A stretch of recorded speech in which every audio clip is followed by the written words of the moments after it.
নমস্কার বন্ধুরা, প্রোগ্রাম চাই তোমাদের সকলকে স্বাগত জানাচ্ছি। আজকে জামাই ষষ্ঠী বা অরণ্য ষষ্ঠী বা স্কন্দ ষষ্ঠী, তোমরা সকলেই জানো আজকে ষষ্ঠী। তাই আজ আমি চললাম ষষ্ঠী করতে। তো সকাল থেকে তোমাদেরকে ভিডিও দিতে পারিনি একটাও, প্রচণ্ড ব্যস্ত ছিলাম। এখন কোনো রকমে গুছিয়ে গাছিয়েছি, এখন যাচ্ছি ষষ্ঠী করতে ষষ্ঠী তলায়। চলো ষষ্ঠী তলায় দেখা হবে।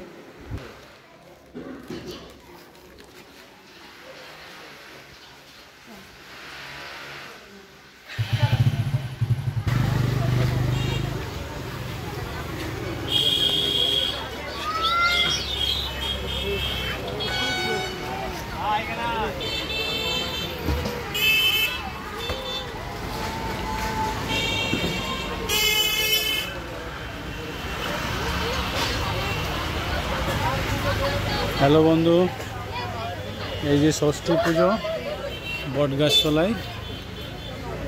আমাদের এটা একটা প্রাচীন রীতিনীতি। জামাই ষষ্ঠীতে বট বৃক্ষের পুজো হয়ে থাকে। খুব সুন্দর এই রীতি। এটা একটি আমাদের ভারতবর্ষের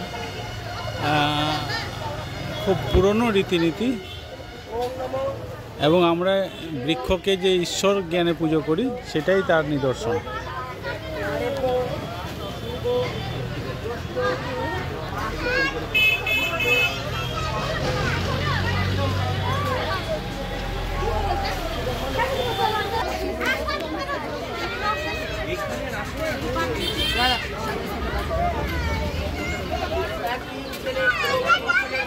ছোট বউ ছিল ভীষণ নোলা, সে করতো কি নিজের খাবার চুরি করে খেয়ে দোষ দিত কালো বেড়ায়।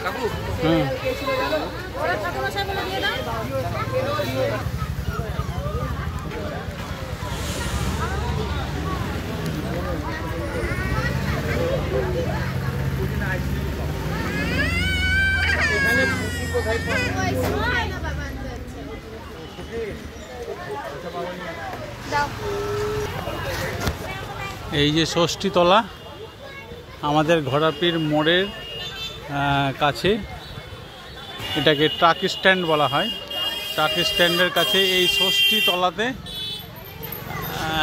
প্রতি বছর জামাই ষষ্ঠী উৎসব পালন হয়, যেটা অরণ্য ষষ্ঠীও বলা হয়। যেহেতু এখানে বটবৃক্ষের পুজো হয়ে থাকে, আমরা বটবৃক্ষ বা যে কোনো গাছকেই ঈশ্বর জ্ঞানে পুজো করি, তারই প্রতীকী রূপ হচ্ছে আজকে। এবং এই ব্রত পালনের মধ্য দিয়ে বাড়ির জামাই, মেয়ে, ছেলে মেয়ে সবার উন্নতি কামনা করা হয়। মায়েরা সব যারা আসেন তারা উন্নতি কামনা করেন এবং তাদের সুস্থ কামনা করেন। প্রতি বছর এই দিনটাতে পরিবারের সুস্থ কামনার উদ্দেশ্যেই বটবৃক্ষের পুজো করে থাকেন। গাছ যেমন নিঃস্বার্থভাবে সমাজকে দেন, ঠিক সেরকমভাবে মায়েরা ছেলে মেয়েদের কাছে আশা করেন তারা সমাজকে কিছু দিয়ে যাবে। গাছ আমাদেরকে যেমন ছায়া দেন, অক্সিজেন দেন, কাঠ দেন, অনেক কিছু। গাছ আমাদের থেকে কিছু নেয় না, কিন্তু গাছ আমাদেরকে ফুল ফল দিয়ে ভরিয়ে দেন। সেই রকম মায়েরা তার সন্তান সন্ততির কাছে, বাড়ির ছেলেদের মেয়েদের কাছে এরকমই আশা করেন যে সমাজকে তারা দিয়ে যাবে, কিছু না কিছু দিয়ে যাবে এবং তারা সুস্থভাবে বেঁচে থাকবেন। এই যে ছেলে মেয়েদের একটা আনন্দ হচ্ছে, তারা বিভিন্ন ভোগ বাতাসা এখান থেকে তারা সংগ্রহ করছেন। এই দেখো বাচ্চাদের কি আনন্দ, তারা ফলমূল সংগ্রহ করে তারা আনন্দের সঙ্গে খাবে।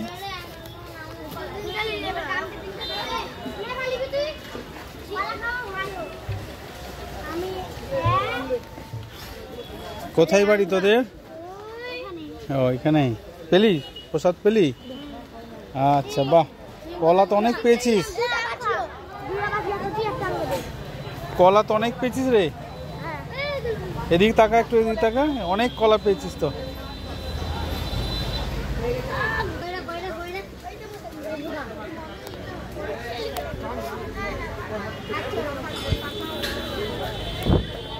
ঠাকুরমশাইয়ের বাড়ি কোথায়?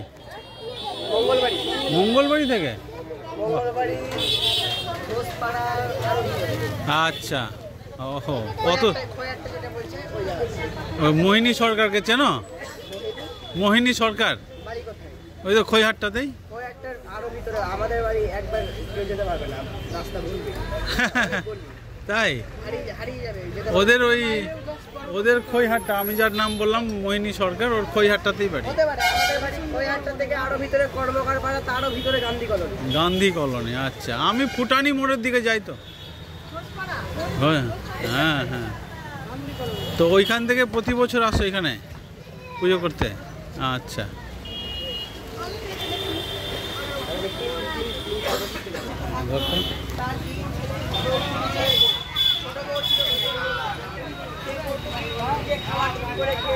আজকে আমি অরণ্য ষষ্ঠী তলায় এসেছি। এতক্ষণ আমি ভয়েস দিচ্ছিলাম। এই মুহূর্তে আমার ছেলেকে বললাম যে একটু আমার ভিডিওটা নে। তো আজকে বটবৃক্ষের পুজো হচ্ছে, অরণ্য ষষ্ঠী বা জামাই ষষ্ঠী যেটাই বলবেন। আমরা ঈশ্বর জ্ঞানে গাছকে পুজো করে থাকি। খুব আনন্দের সঙ্গে মায়েরা এসেছেন, অনেক ভিড়, প্রচুর লোকজন, অনেক হালকা হয়ে গেল তখন। প্রচুর ভিড় ছিল, একে একে মায়েরা আসছেন যাচ্ছেন এবং সন্তান সন্ততিদের মঙ্গল কামনার্থে এই পুজোটা হয়ে থাকে। Thank you. এই শ্রমিক তুলতে ছবি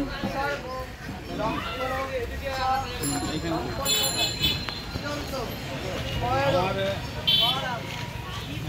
ইভিনিং ওয়ার্কার পার্টনার মাস্টার মশাই, হেডমাস্টার মশাই ছিলেন স্বাধীন সরকার। তো ওনার সাথে দেখা হয়ে গেল ষষ্ঠী তোলায়, তাই একসাথে ছবি তোলা। একটা চ্যানেল আছে, ওই চ্যানেলে আপলোড করবেন, বুঝলেন না? খোঁজ করবেন @ মেয়েদেরকে বলবেন বা বৌমাদেরকে যে @রজনামচা ডেলি ব্লগ সার্চ করবেন, ইউটিউবে পেয়ে যাবেন।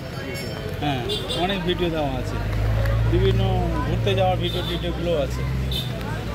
আর এখন হেডমাস্টার কেমন চলছে? হেডমাস্টার ও চরিত্র পাল্টায়। ও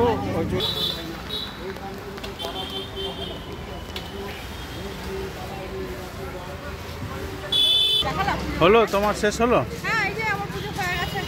হয়ে গেছে, চলো এবারে বাড়ি। এবার বাড়ি যাই বন্ধুরা, পুজো হয়ে গেছে, বাড়ি গিয়ে আবার দেখা হবে। ঠিক আছে।